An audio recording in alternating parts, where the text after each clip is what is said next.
Alright, so welcome back. So I think you guys can see this circuit right here. So essentially what this is a forward bias diode circuit.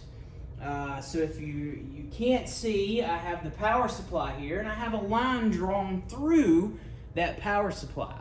So all that is indicating is that this is a variable power supply. So that means that it's not a set number, that we can vary the voltage as we go. All right, so we have a variable DC power supply, a general purpose diode, and we have a resistor here that is 1K that I will refer to as RL because it's it is our load resistor. Okay, so RL just means load resistor that is 1 kilo ohm. So what I want you to notice is I want you to take your attention right here to the screen, okay? So we have different rows and we're gonna go through these rows one at a time, okay? So I want you to notice a couple of things. So remember, we said that when the diode is forward bias, once it reaches 0.7 volts, it locks there.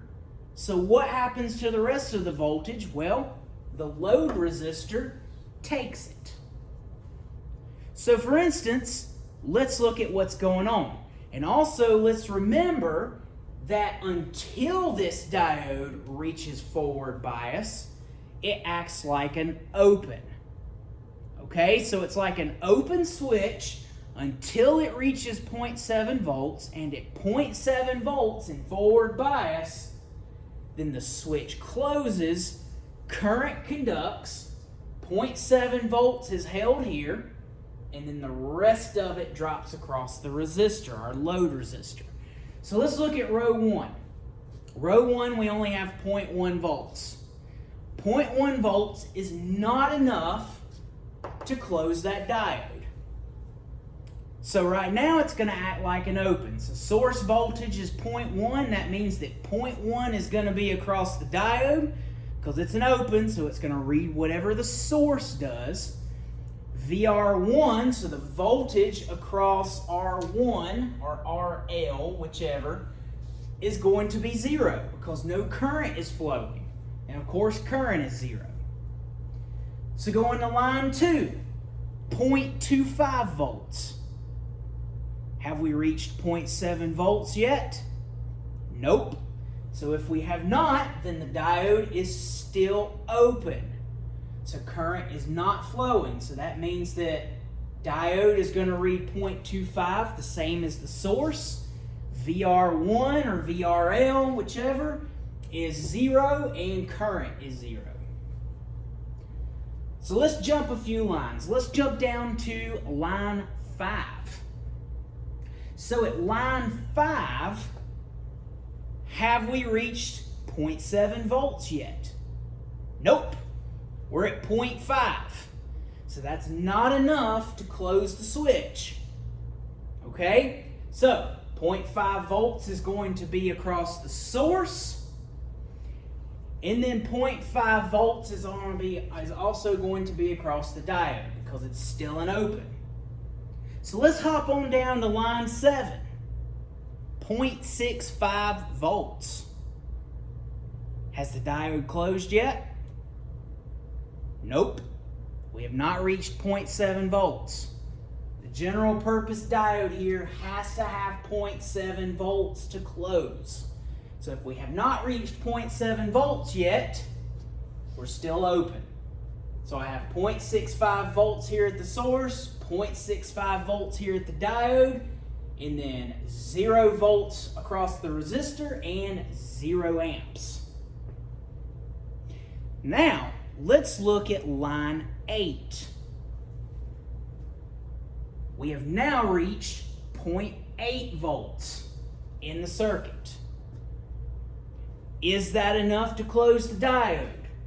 Yes, it is. So guess what? Current can now start conducting. Okay, so this is forward bias. We've reached 0.8 volts. So the diode is now a closed switch. So that means that 0.7 volts is going to be held at the diode, and the rest of that voltage is going to drop across the resistor. So it's just like any other series circuit. That 0.7 volts is held at the resistor, and then the rest of it has to be across the load resistor. Because in a series circuit, voltage adds up to your source. So if I have 0.8 volts total, and 0.7 of it is being held here, 0.1 is here. And then of course, to get our current, we would just take voltage divided by resistance. So it's 0.1 divided by 1,000, which would end up giving us 0.1 milliamps. Okay? That's just Ohm's law. So really, the current calculated here is just whatever your voltage is across the resistor divided by 1,000. V over R equals current. So let's hop on down to line 10. So line 10, we have 1 volt.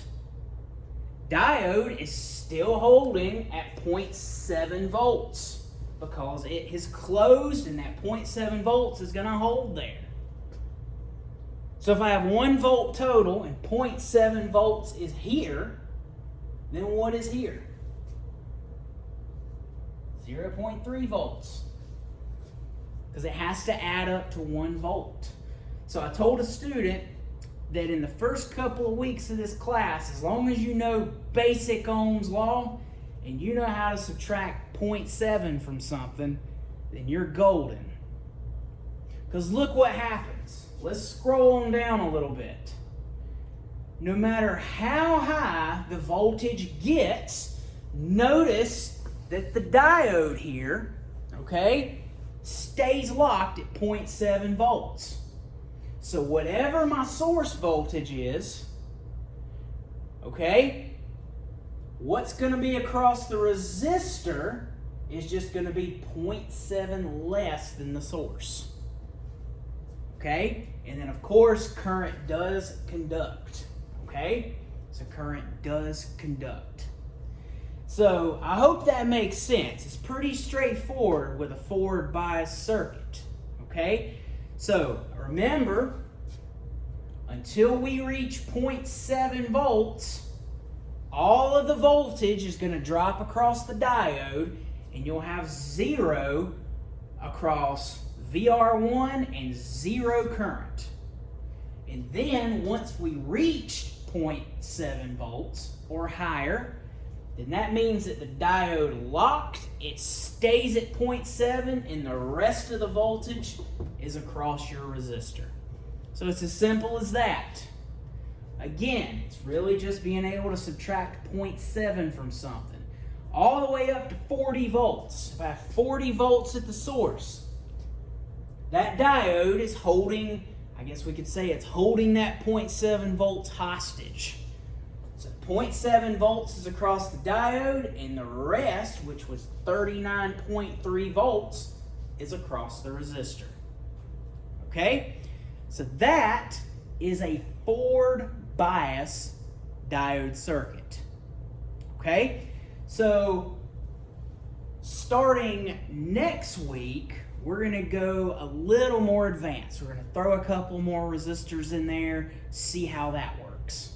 But for now, we're just taking the baby steps and just looking at what our voltages are going to look like between forward and reverse bias. Okay? So now, what we're going to do is we are going to turn the diode around.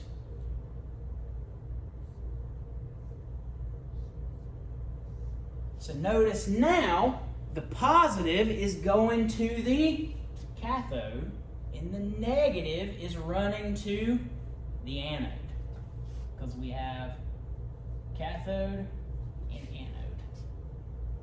So that means that this is reverse bias. So let's look at how the reverse biases chart would look. Remember from the previous video, if the diode is in reverse bias, current will never flow. Never. If current never flows, how much voltage will be across this resistor? 0. If there's no current, we can't drop a voltage across that resistor. Okay? So if there's no current, we can't drop a voltage across this resistor. And what does the diode act like? An open switch. So that means that no matter how high my voltage gets, all of the voltage will drop across the diode when it's in reverse bias. So, looking down through here, starting at row 1, of course, 0.1, 0.1, no voltage across the resistor, no current flowing. So, let's hop on down to where we're past 0.7. So at 0.8 volts, yes, that is above the 0.7 volts, but remember, the anode is going to stay negative. So it'll never reach 0.7 volts higher than the cathode. So that means it doesn't matter how high that voltage gets, this diode can never close. It stays an open switch. So, all the way down, it doesn't matter how high the voltage gets. Notice that right here in this column here, that is my source voltage, and this was voltage across the diode. Those two voltages will match, and everything else will be 0 because this is an open circuit, so all the voltage is going to drop here from the source, and then nothing will be across the resistor because current will never flow. And that's really all there is to a reverse bias. You just got to remember, if you know how an open reads, you always know that an open in series here is just going to read whatever your source voltage is. So you know that the source voltage and the diode will always match values in this circuit particular. Okay, it gets a little different once you start adding resistors, but in this particular circuit, with a single diode and a single resistor, the source in the diode will drop the same voltage because it's an open. Okay? And again, that's really all there is to it. So that is how voltage and current reacts in a forward bias and a reverse bias circuit. So remember, forward bias, once we reach 0.7 volts at the source, diode will conduct. All right, diode will conduct. 0.7 volts is held across the forward bias diode, and the rest of it's on the resistor. And with reverse bias, we will never conduct current. Okay? We will never conduct current, so diode will take all of the voltage because it's an open and will never have current flow, so 0 amps, 0 volts for the resistor. Okay? So I think you guys will be good on that. It's pretty straightforward, not too much. So worksheet I'm going to post is going to be very similar, just some different values here, and I just want you to kind of just take a shot at it, okay? So just take a shot at it. So just real quick, because on the test, I'm going to be having you describe circuits. I've always told students that there's not as much math involved in solid state as there is just analyzing how that circuit operates. What does the output look like versus the input? So if you were to describe a reverse bias circuit, okay, using technical terminology, you would just say that this is a reverse bias circuit? Because the positive is connected to the cathode. Therefore, the anode can never be 0.7 volts higher than the cathode.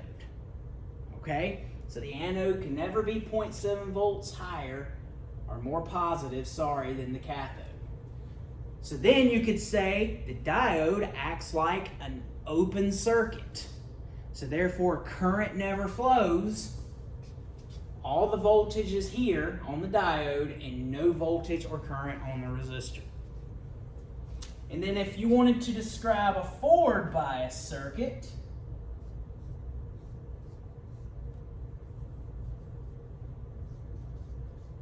using technical terms, you could say this is a forward biased circuit because the anode is going to be more positive than the cathode. And once we reach 0.7 volts on the anode, the diode acts like a closed switch, current conducts, and we have current flow. So as simple as that, because I want to get you guys used to using technical terms. Referring to a forward bias diode as a closed switch. Referring to a reverse bias as an open switch. Using technical terms such as anode and cathode, okay? Because a lot of your tests are going to be describing a circuit. You'll also be doing charts once we get into AC, drawing waveforms and what the output looks like. But get used to using technical terms, okay? So I may throw a couple of those on the worksheet that will go along with this and just see how y'all describe these circuits, okay? All right, so if y'all have any questions, again, let me know, and I will see you guys later.